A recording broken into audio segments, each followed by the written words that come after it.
Hamza, welcome to the podcast. An honor to be here with you. It's a pleasure, man. And I first came across your work when I saw your TED Talk, which is nearly at 2 million views at this Wow. point. I actually took a look at it this morning. I was listening to it on my ride in to the studio. Hmm. But I'm excited to have you to chime in on leadership. Sure. Let's first start with your career journey. Okay. Tell us a little bit about your journey. Yeah, it was a lot of trial and error to say the least. And I think if I could sum it up in one phrase or one idea, it would be this: you can't always make the right decision, but you can make a decision and then make it right. So much of my career was about indecision, being met with frustration, and then just picking a direction and then moving in that direction and then iterating as I went. So when I look back, there's no rhyme or reason at first glance that brought me to where I am right now recording this podcast with you. I started out, one of my earliest career experiences was actually as a reservist in the Canadian Armed Forces. And, I did that and I quickly jumped from that style of authoritarian theory X style of leadership to a very laissez faire, complete opposite theory Y style of leadership when I worked at the University of Toronto, Scarborough. So within 1 or 2 years, I was able to see a full spectrum of the ways in which people can be led or managed, depending on how you look at it.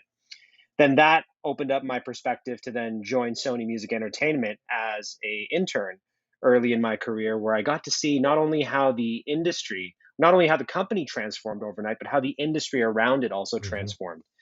And I was able to take from that experience at Sony how leadership avoidance, uh, you know, direct or indirect, intentional or unintentional, can affect the people in the organization and the overall success of it. And so I took that wisdom back with me to the university and said, wow, we have to change before it's too late. The way that we're marketing and communicating to students is ineffective, and it will continue to become more ineffective if we persist in the way that we're currently doing things. So I was part of a team to lead the change to digitize a lot of the ways in which we were communicating with students, adopting early social media, and that really then inspired me to join the startup world, come back into the education space at Ryerson, where we were able to do some really pioneering work in terms of building online community for students. The success of building some blueprints there at Ryerson then gave my co-founder and I, Kareem, the confidence to start a company called Splash Effect, a boutique marketing agency that primarily worked with colleges and universities, first in Canada, but then across the world, especially in the States. We had some success there as well. And then that put the wind in our sails to start our second company, Skills Camp, a soft skills training company, which Mhm. I own and we're operating till this date.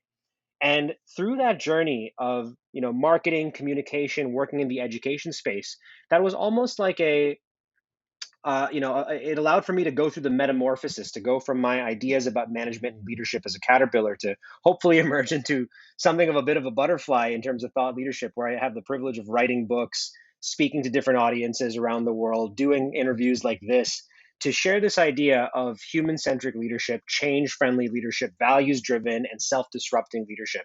And I feel a real strong sense of urgency to convey this message. And it takes me all the way back to when I started out in my career working with the Canadian Armed Forces, working at the University of Toronto Scarborough, and then seeing that first case study of Sony Music Entertainment.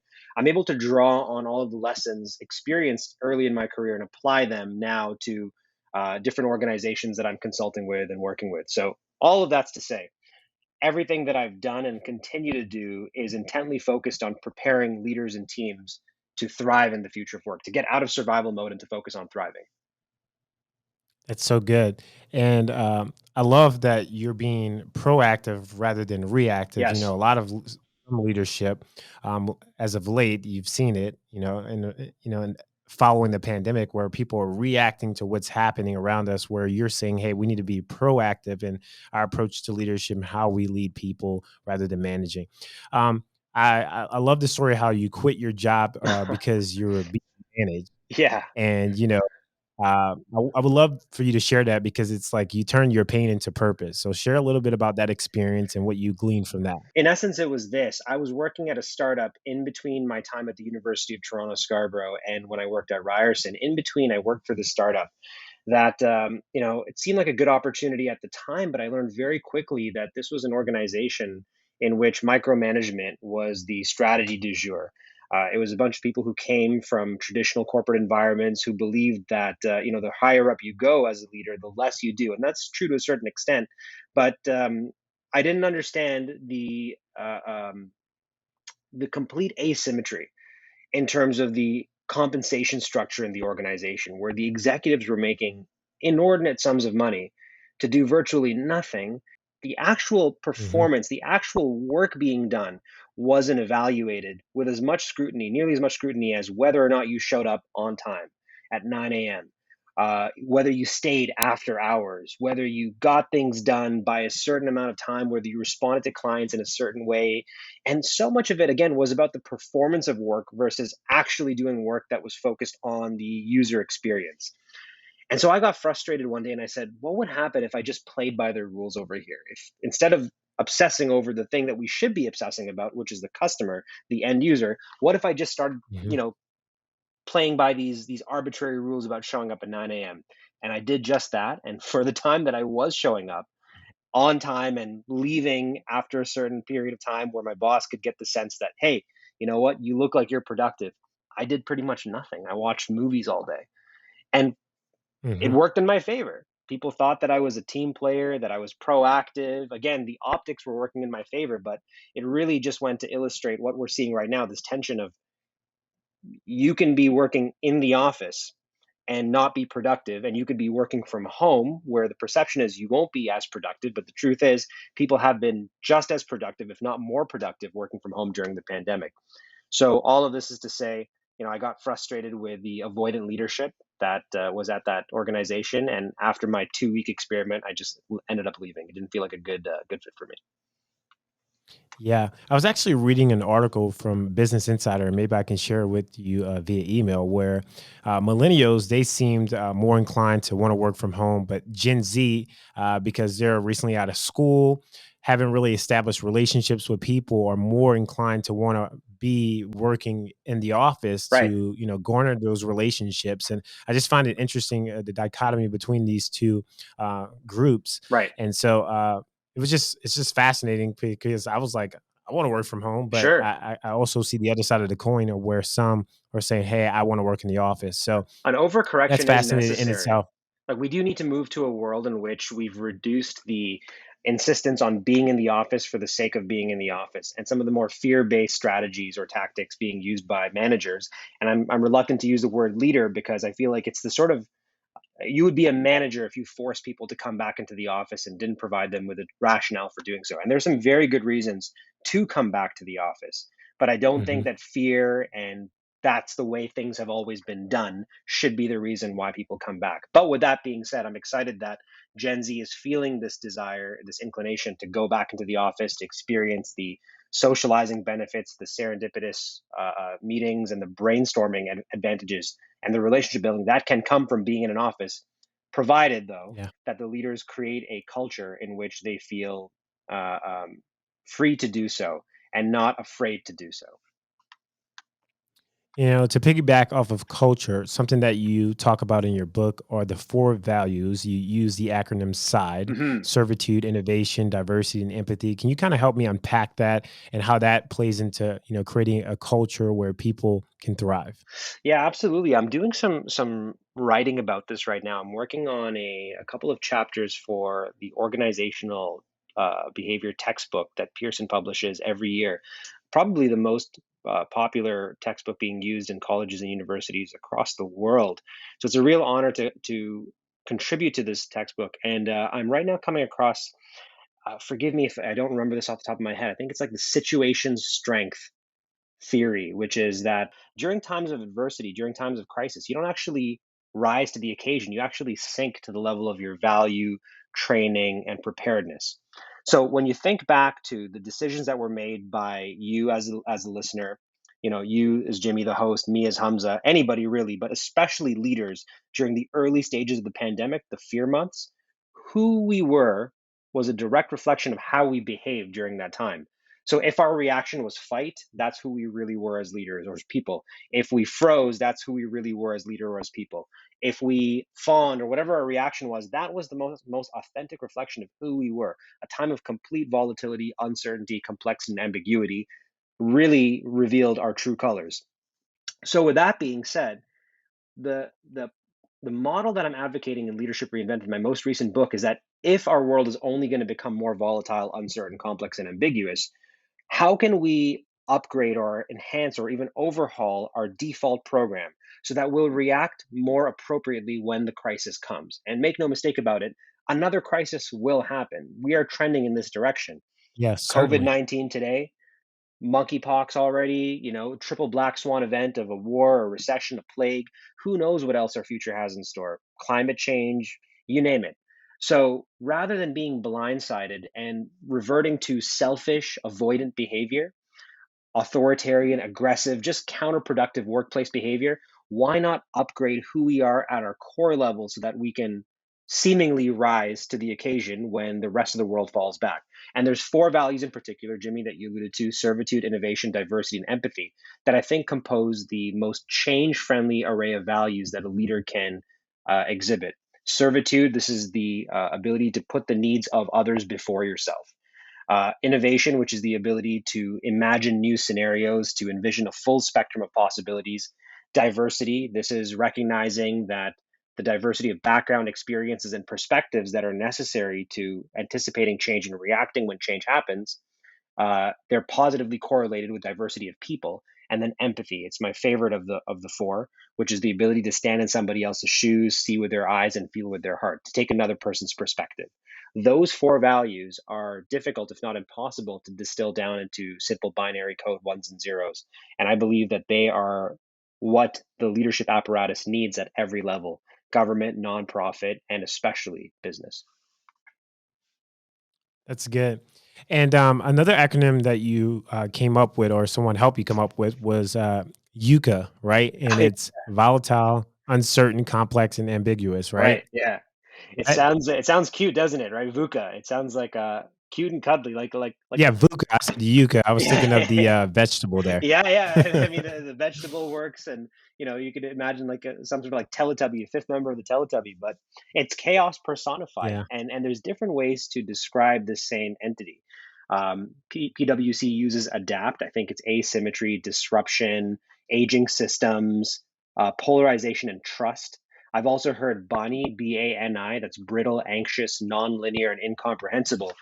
And there's VUCA, volatile, uncertain, complex, and ambiguous. These are undeniable characteristics of our ever changing world, a world in which the only constant seems right. to be constant change.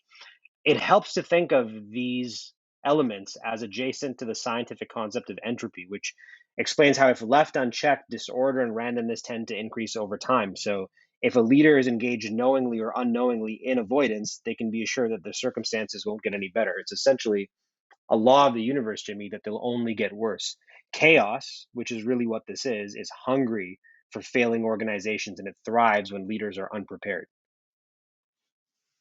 Yeah. And, you have like brought this to the forefront and you really challenged the status quo when you first presented your TED Talk. Mm. And I would love for you to share some of the resistance or some of the feedback that you got about the way that we approach leadership, and some takeaways, whether it was something that you didn't even think about, or really even maybe a change of heart, or do you still kind of stand your ground on your initial thoughts?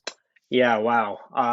I was such a different person when I delivered that TED Talk, but the truth from which that message emanated is still consistent to this day, but the application was very disoriented. I have a tough time watching that TED Talk because I was so young. I would go as far as saying that I was A little naive. prideful, would you say? Sorry? A little prideful, would you say, at that I time? would say a little prideful. I Yeah. definitely had a chip on my shoulder, but I needed to express that sentiment strongly because I couldn't verbalize just how frustrating it was to be in an environment where I was being micromanaged to the extent that I was. And again, I had in hindsight, the advantage of seeing the worst case scenario here.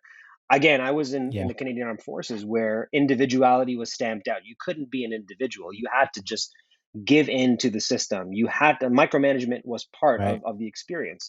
And then I got to see the promised land, which is what could happen if you were activated, if your individuality and creativity and ability to express freely was valued. and incentivized. So again, I had this really profound sense that something was broken with the way that we were mismanaging at the time. And the way I communicated that was in a very emphatic, emotional way through that TED talk. Now, the natural reaction, Jimmie, was people were pissed. So you and I, our generation, Gen Y, we were like, yes, you go, Hamza. Like, I need Right on. right on. That's a Yeah. sentiment that we needed expressed. So thank you for putting that in words. Thank you for running over the hill and saying, hey, there's a better way to do this.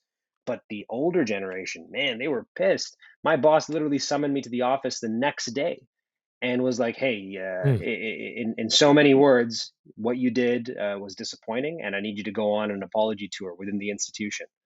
And I was just like, wow, this can't be happening. And I was so afraid, and I gave into the fear. I didn't apologize. I didn't go on the apology tour, but it messed with my confidence for a very long time in a way that I almost distanced myself from that message because I felt like maybe I was wrong. Maybe I was on the wrong side of history. Maybe there is something to micromanagement. Maybe there is something to office centricity. And, maybe I'm just, to use a tired term, maybe I'm just a snowflake. And then the pandemic happened. Mm. And wow, I don't have to say anything right now. I mean, everybody feels this. You can see with the popularity of movements around the world, they have the involution movement happening in China. You can see the Reddit anti-work subreddit is just ballooning up. It's impossible to go on Twitter or any social media today, seeing people express that who they were before the pandemic has completely changed. We're not the same people that were told to go Right. work from home. Our value system has changed. And if anything, today, Jimmie, I believe so much more in the message, maybe more than I even did back then.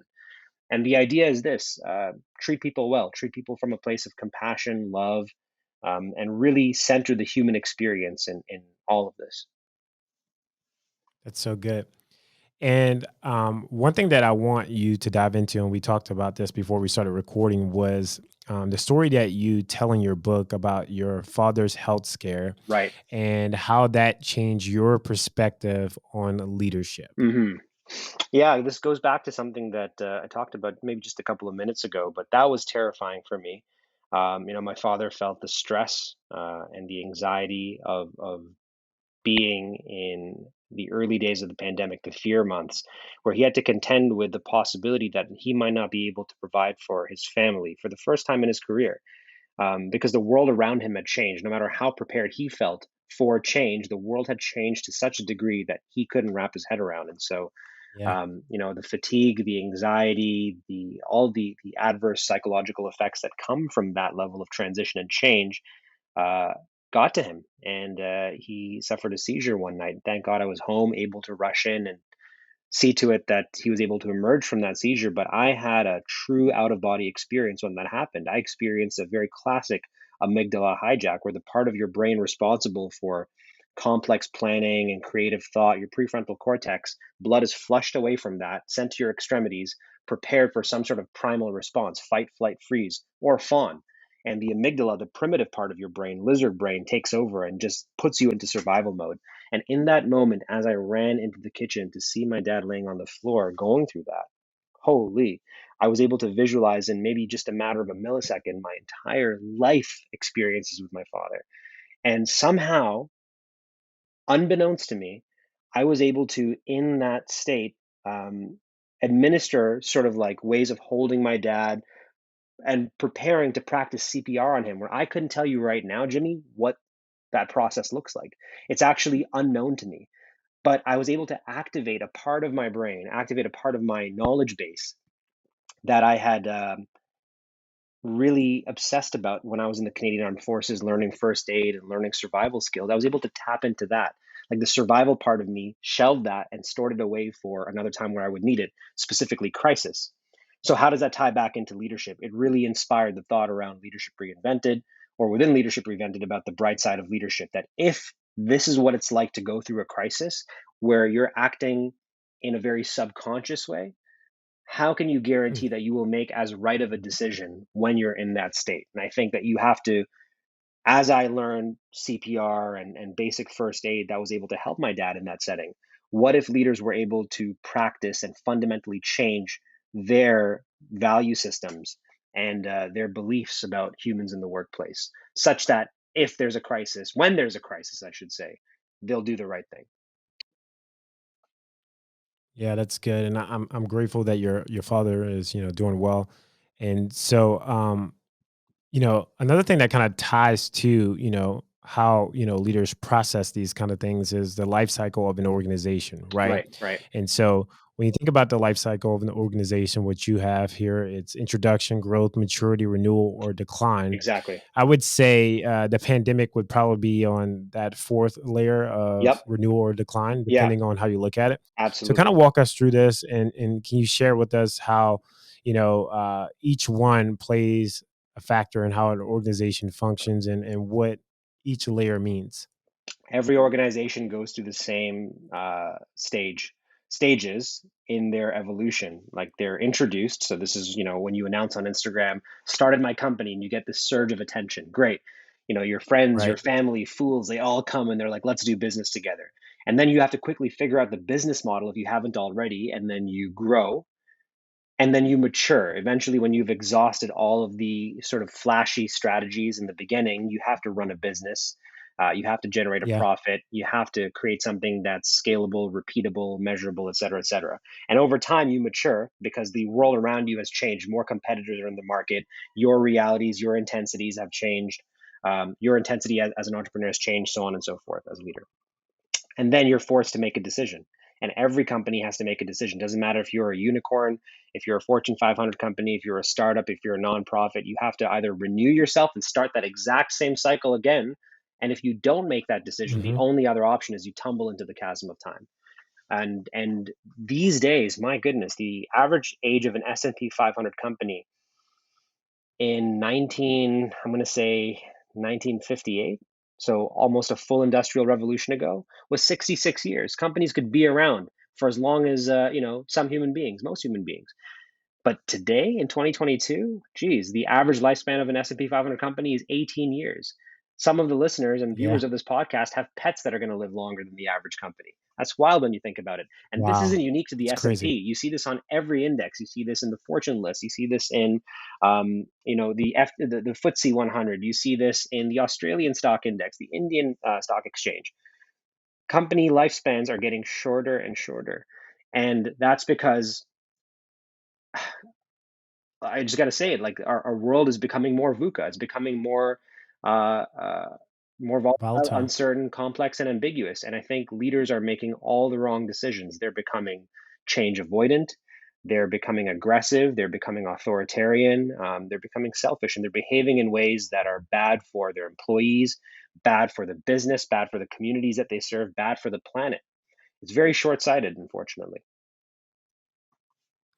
And I love how in the book, kind of right coming out of this chapter, you talk about different companies and how they reacted to the pandemic. Hmm. And one company you kind of did a mini case study on was Zoom, Right. and you explained how they went through the COVID-19 pandemic, and obviously it would make sense that Zoom would was Yeah, yeah. Well rightfully positioned. situated to win, well positioned to win in a pandemic, but there was something that kind of threw them a wrench. So Yeah. kind of walk us through that.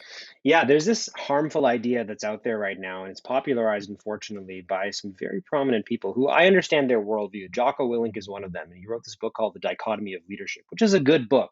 But you have to understand, Jocko Willink comes from a zero-sum background. He used to be an ex-Navy SEAL, so he's in environments where, the consequences of the organization failure are life and death.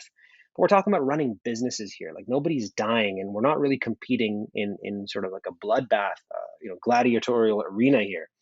And the idea that he's popularized that what's good for the mission comes at the expense of what's good for the people. And what's good for the people comes at the Mm. expense of what's good for the mission. And I believe that's a fundamentally Taylorist worldview. That's a worldview rooted in a strong military context. And it's actually wrong. What's good for the people is actually good for the business. And there's some really compelling evidence that this is the case. And I could rattle off stats all day, but my favorite case study is the Zoom case study. So Eric Yuan, CEO of Zoom, the company within the first 3 months of the pandemic corners 50% of the market, which is wild when you think about it. Market leader overnight. Yeah, And rather than exploiting that impressive. dominance, what he does is he makes the product free to educators around the world. And in doing so, forfeits a massive opportunity. Now, when asked about this, his response to why he did this was it was the right thing to do. And this response is hardly surprising when you consider Zoom's origin story. So he used to work at WebEx, and he was frustrated because this company wasn't innovating quickly enough and responding to customer needs in a very human centric way. So he said, if they're not going to change, I need to build something to solve this need. I need to build a more user centric platform. But in order to build a user centric platform, he had to build a customer centric company. Sorry, an employee centric company. And he did so by making one of their core values at Zoom caring. And when you think about that, like, wow, you can imagine that a company's one of their core values would be persistence, tenacity, agility, um, some sort of technical skill, but caring. Like, how does that actually help us? Well, look at Zoom, Right. right? It's emblazoned all over their walls. The word caring. It's a refrain used in every corporate meeting. Every decision that they make is always focused on improving the life and the experience of the end user. And the proof is in the product itself. I mean, when I use Zoom as somebody who does a lot of virtual engagements, I get so happy because I know it's going to be painless. It's going to be such a delight to use versus some of the other platforms out there that are very clunky. They don't offer the same level of support or innovation. Um, Zoom is such a fun product to use because it's people like you and I who are self-actualized, who are cared for at every level of the organization, making caring decisions for the end user.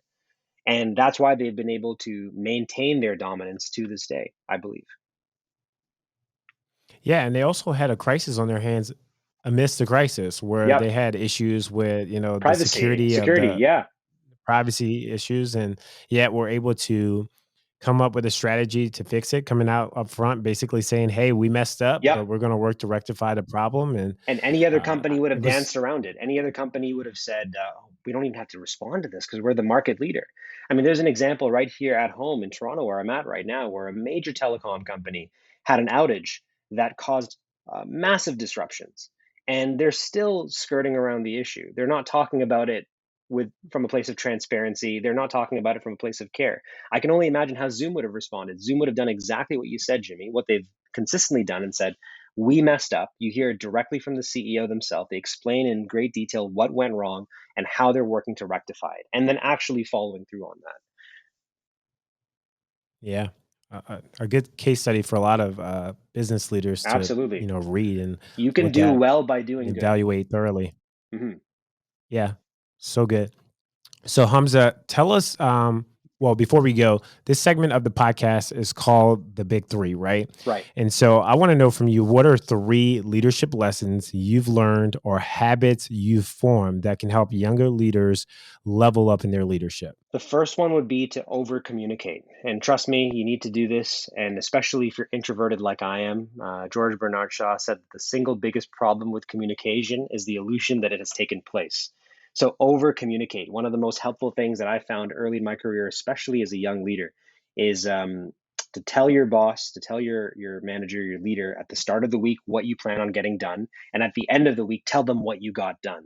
Those two emails on Mm, Monday and on Friday, respectively, will save you a lot of trouble. You'll be able to manage expectations, keep yourself accountable, and honestly, you're going to find that your relationship with your boss will be great because they're not going to be anxious about what you're working on, and you're gonna establish trust. And trust in the workplace is overwhelmingly established by saying you're going to do something and actually doing that. Everything else is like a nice to have, but that fundamental dynamic there, saying what you're going to do and then actually getting it done, is essential to building trust. So that would be number one: over communicate.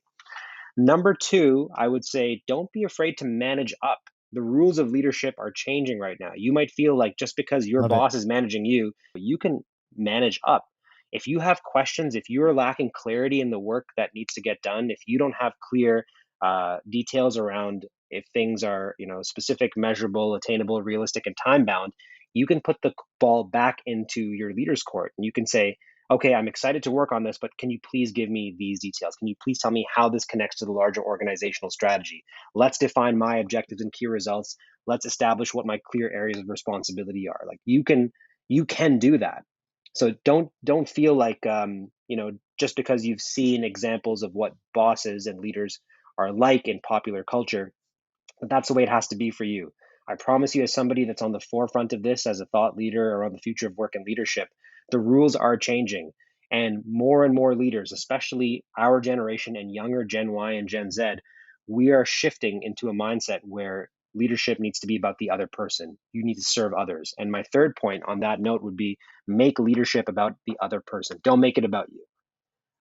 There's no one size fits all model anymore. The onus is on you to learn about your employees and to remove obstacles from their path. Don't think like a basketball player. Think like a coach. You're not supposed to be on the court. You're not supposed to be playing ball. You're supposed to be making sure that everybody on your team is able to play ball at the highest possible level, and you've removed every obstacle from their path to achieve individual greatness, which can then harmonize into team greatness. Your goal as a leader is to help your team win a championship, not to actually play ball.